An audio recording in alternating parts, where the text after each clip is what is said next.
Okay, hello guys. So today a short and simple tutorial how to share games with your friends.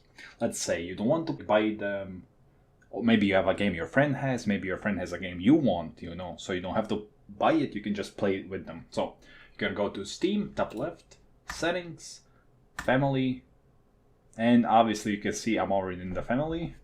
You either will have to join one if you haven't been in, or just press create. The thing is that when you create, obviously you make it and you invite people. If they make it, they invite you.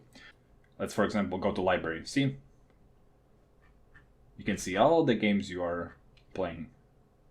Some are excluded. Why they're excluded, I have no clue, but yeah. But yeah, mostly you just, like, let's say we have 1,113 games. I have like 500.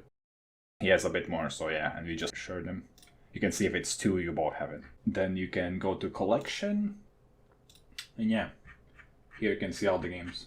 It's not gonna say you own it or who owns it, it's just gonna be in your library. And just play them. Hope this video helped you. See you in the next one.